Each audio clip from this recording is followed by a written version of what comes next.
ওসমান গনি রাদিয়াল্লাহু তাআলা আনহু যখন কবরের পাশ দিয়ে হাঁটিয়া যাইতো, কবর দেখলে এমনি ফুবায়া ফুবায়া উমাও করিয়া কান্না শুরু করিয়া দিত। লোকেরা বলে, হুজুর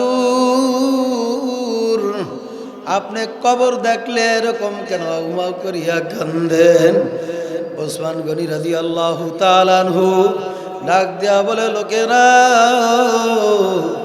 কিয়ামতের ময়দানে আমি ওসমান গনিকে আমার মাওলায় কবরে হাসরে মিজানে পুলসিরাতে আমার মাওলা যদি আমার কবরে মাফ না করে,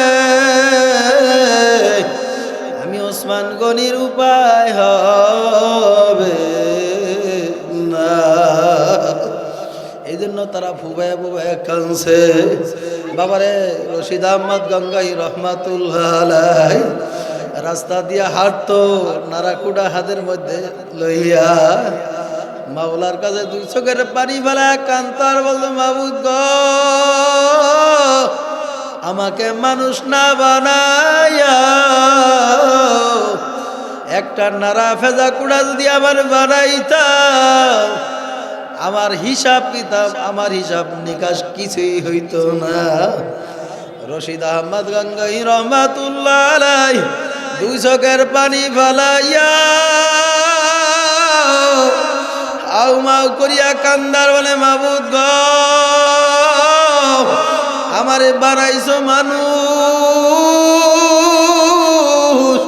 কিয়ামতের ময়দানে যে জাহান্নামের আদালত আমি ঠকিয়া যাই, জাহান্নামের আসামি যদি আমি, আল্লাহু আকবার, রশিদ আহমদ গঙ্গাই যদি জাহান্নামের আসামি হয়ে যায়, আমি রশিদ আহমদ গঙ্গাইর কোনো উপায় হবে না।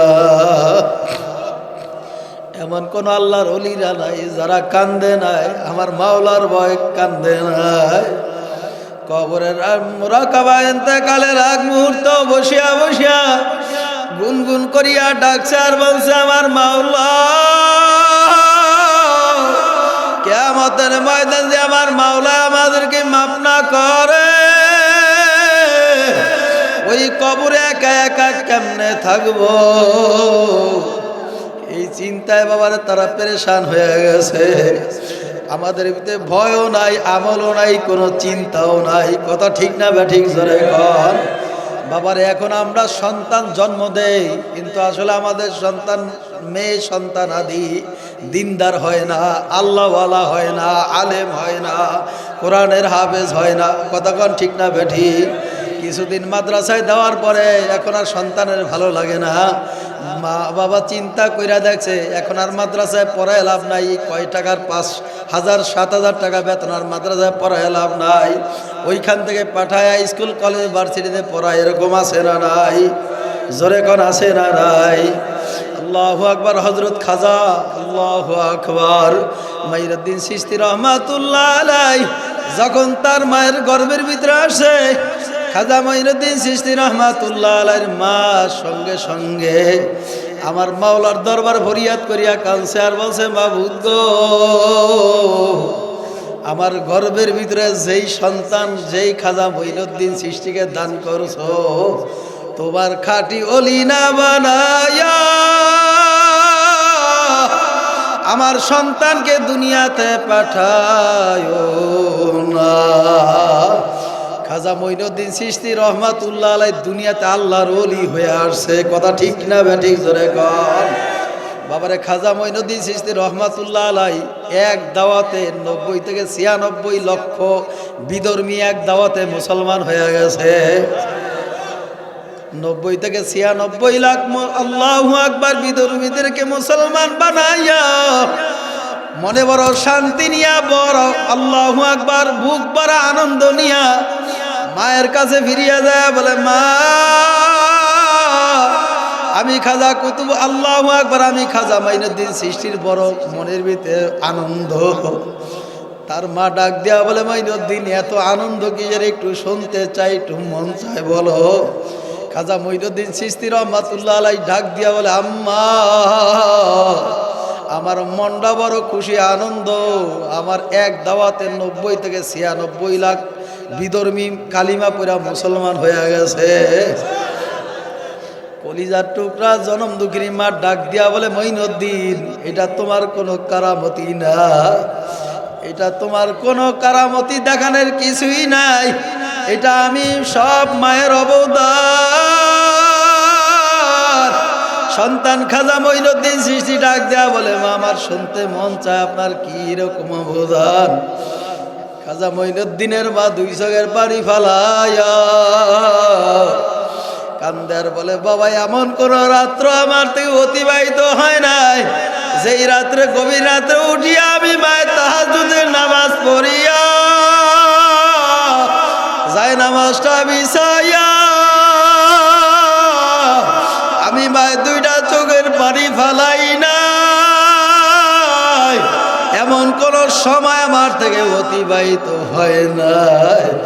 খাজা মঈনুদ্দিন চিশতি রহমাতুল্লাহ আলাইহি, আল্লাহ, খাজা মঈনুদ্দিন ডাক দিয়া বলে মা, এরপর আর কোনো কষ্ট আপনি করছেন কিনা? খাজা মঈনুদ্দিন চিশতির মা ডাক দিয়া বলে বাবা মঈনুদ্দিন, আল্লাহু আকবার, তুমি যখন আমার পেটের ভিতরে ছিলা তখন থেকে আমি মায়ের তোমার জন্য এমন ভাবে দোয়া করছি, যাই নামাজ দাঁড়ায়া গভীর রাত্রে দাঁড়ায়া নামাজের মুসাল্লায় এমন কোনো সময় অতিবাহিত হয় নাই আমি মা তোর জন্য দোয়া করি নাই। খাজা মঈনুদ্দিন দুনিয়া থেকে আসার পরে খাজা মঈনুদ্দিন যত বোটা দুধ মায়ের পান করছে, খাজা মঈনুদ্দিন চিশতির মা ডাক দিয়া বলে বাবা, এমন কোনো ওয়াক্ত এমন কোনো সময় আমার যায় নাই আমি মায়ের তোরে যত বুড়া আমার বুকের দুধ পান করাইছি, আমি মায়ের কোনোদিন তোরে বিসমিল্লাহ ছাড়া দুধ পান করাই নাই।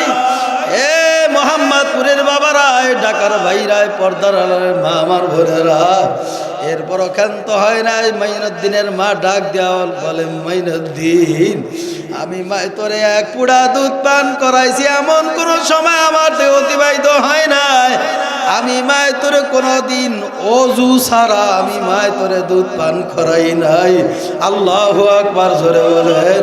বাবারে, বর্তমানে তোমার আমার সন্তান দুনিয়াতে কানা ল্যাংড়া বন্ধ হয়ে আসে। বাবারে, সন্তান কথা শোনে না, মেয়ে কথা শোনে না, আছে না নাই জোরে কন। বাবারে, নামাজ নাই, রোজা নাই, কোরআন তেলাওয়াত নাই, জিকির নাই। বাবারে, সারাদিন সুদ খাও, ঘুষ খাও, হারাম খাও, জিনা করে বুঝে লিপ্ত থাকো।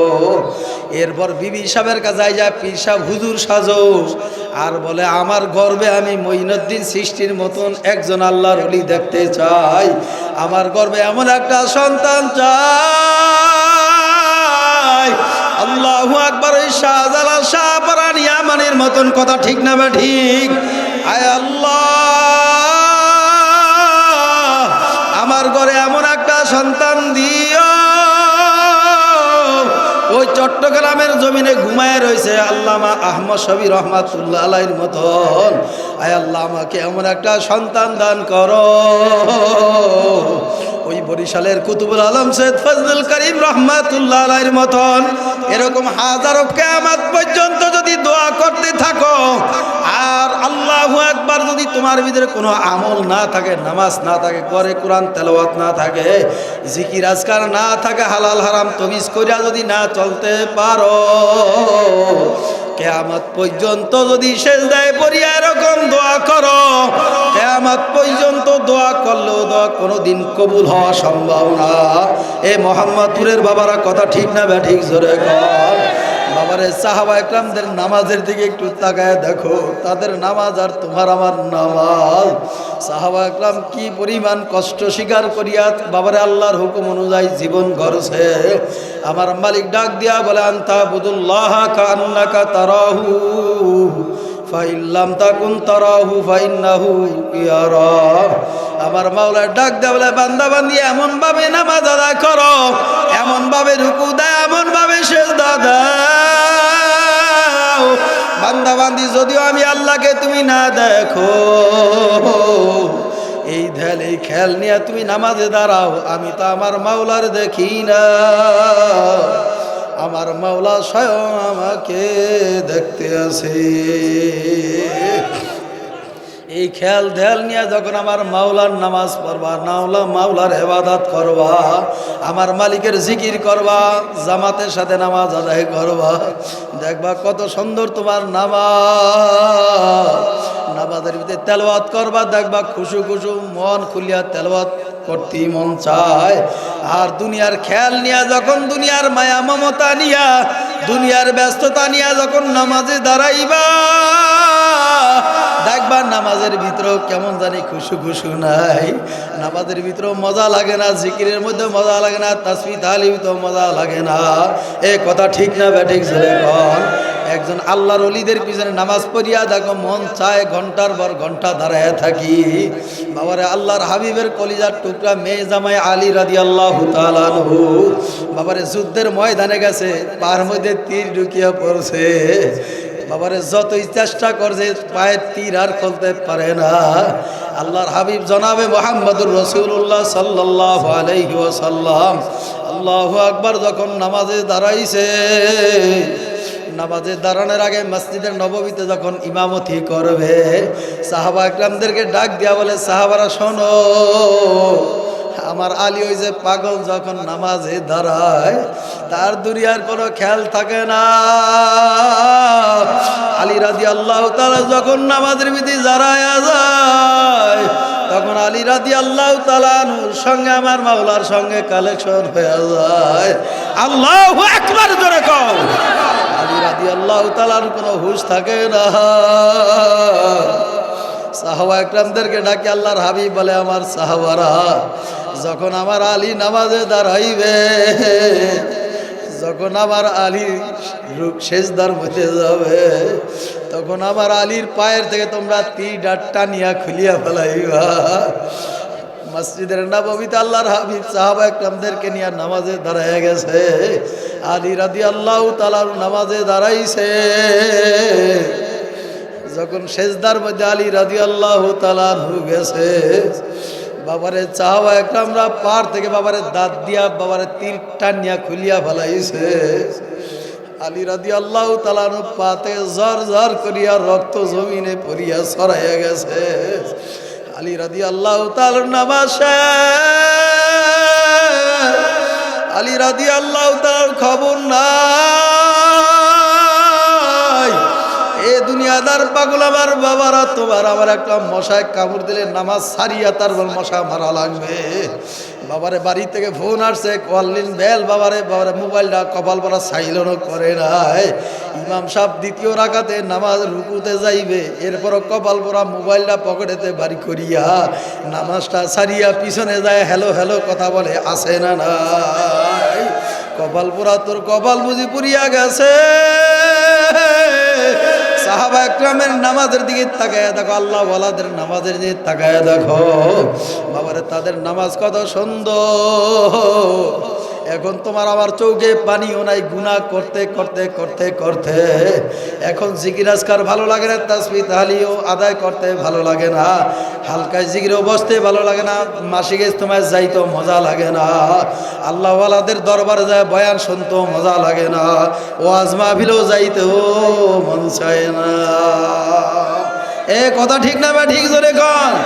আবার এই মোহাম্মদপুরে প্রধান সড়ক আল্লাহু আকবার নবীনগর হাউজিংয়ে যদি বাবারে কোনো এক স্কুল ময়দানে, কলেজ মাঠে যদি গানের আসর করত, আল্লাহু আকবার, ওই ময়দানের ভিতরে বাবারে মা বোনদের জন্য, আমার বাবাদের জন্য, যুবক বাবাদের জন্য বাবারে জায়গা থাকবো কিনা আমার মনে হয় সন্দেহ আছে।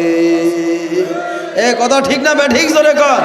এই জন্য আমি আমার বাবাদেরকে বলবো, পর্দালের মা আমার বোনদেরকে বলবো, সাহাবা একরামের নামাজের দিকে তাকাও, আমার মাওলার পরিচয় পাওয়া যাইবা। এ কথা ঠিক না বে ঠিক জোরে কর। আল্লাহ নবীর প্রিয় সাহাবী আব্দুল্লাহ আনসারী রাদিয়াল্লাহু তাআলা আনহু বাবারে মসজিদের নববীতে আল্লাহর হাবিব ইমামতি করতে আছে। আব্দুল্লাহ আনসারী রাদিয়াল্লাহু তাআলা আনহু সবার পরে শেষে যায়, আবার নামাজ শেষ হওয়ার সঙ্গে সঙ্গে সবার আগেই চলে আসে। এরকম কয়েকদিন দেখার পরে সাহাবা একরামরা এবার আল্লাহর হাবিবের কাছে নালিশ নিয়ে গেল। কিছু লোক আছেন আমাদের দেশে নালিশ করে, আল্লাহু আকবার এরকম কিছু লোক যায় আল্লাহর হাবিবের দরবারে যায়, আরজ করলো, ইয়া রাসূলুল্লাহ, ইয়া হাবিবাল্লাহ, আপনার সাথে আমাদের কিছু কথা পরামর্শ আছে, শোনা লাগবে। আল্লাহর হাবিব নামাজের পরে বসে সাহাবা একরামরা ডাক দিয়ে বলে, ইয়া রাসূলুল্লাহ, ইয়া হাবিবাল্লাহ, আপনার সাহাবী আব্দুল্লাহ আনসারী প্রত্যেক ওয়াক্তে নামাজে সবার শেষে আসিয়া পিছনে দাঁড়ায়, আবার সবার আগে নামাজ সালাম বিরায় সবার আগে আবার চলিয়া যায়। আল্লাহু আকবার। আলী উমর আল্লাহর হাবিবকে নিয়ে একসাথে আলীর বাসায় চলিয়া, আল্লাহু আকবার, আব্দুল্লাহ আনসারীর বাসায় নালিশ বিচার নিয়ে চলিয়া গেছে। আব্দুল্লাহ আনসারীর বাসার সামনে আল্লাহর হাবিব দাঁড়ায় ডাক দেয়, আব্দুল্লাহ আনসারী বাসায় আছো কিনা? বাবারে বাড়ির দরজা লক করা, কেউ কোনো টু শব্দ আওয়াজ করে না। আল্লাহু আকবার। আলী, আল্লাহু আকবার। আবু বকর, ওমর একে একে দুইবার একবার দুইবার তিনবার ডাকতে ডাকতে কোনো সাড়া দেয় না। সাহাবা একরামরা বলে, ইয়া রাসূলুল্লাহ, ইয়া হাবিবাল্লাহ, কিছুক্ষণ আগেই তো আব্দুল্লাহ আনসারী নামাজ শেষ করিয়া বাসায় আসছে। আল্লাহর হাবিব বুঝতেছে, আল্লাহর হাবিব বুঝাইতে চায় ব্যক্তিগত কোনো সমস্যা আছে, এই কারণে আব্দুল্লাহ আনসারী বের হইতে আসে না। এই কথা বলার পরে ওইখান থেকে ফিরিয়া চলিয়া যায়। আল্লাহর হাবিব যখন কিছু দূর চলিয়া গেল, আব্দুল্লাহ আনসারী ঘরের দরজা খুলিয়া আল্লাহর হাবিবকে ডাক দেয়, ইয়া রাসূলুল্লাহ, ইয়া হাবিবাল্লাহ,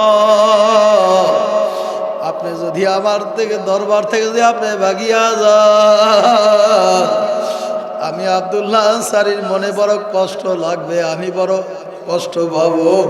আমি এই কষ্ট আমি আব্দুল্লাহ আনসারী সহ্য করতে পারবো না। আল্লাহর হাবিব ঘরে প্রবেশ করলেন, আব্দুল্লাহ আনসারীকে জিজ্ঞাসা করলেন, হে আব্দুল্লাহ আনসারী, তুমি প্রত্যেক দিন নামাজে যাও আগে, আবার আসো সবার আগে, কি সমস্যা একটু জানতে চাই। আব্দুল্লাহ আনসারী দুই চোখের পানি ফেলাইয়া আল্লাহর হাবিবের কাছে আরজ করিয়া, রাসূলুল্লাহ, ইয়া হাবিবাল্লাহ, আমার মাওলা এরকম অসহায় বানাইছে, এরকম গরিব আমারে বানাইছে, আমার এরকম অসহায় বানাইছে, আমি যে একটা ভালো পোশাক পরবো, একটা চাদর কিনবো, একটা ভালো জামা আমি পরিধান করব, কি ক্রয় করব, এরকম সমর্থ আমার নাই। আব্দুল্লাহ আনসারী কথা বলার সঙ্গে সঙ্গে আল্লাহর হাবিব দুই চোখের পানি ফেলাইয়া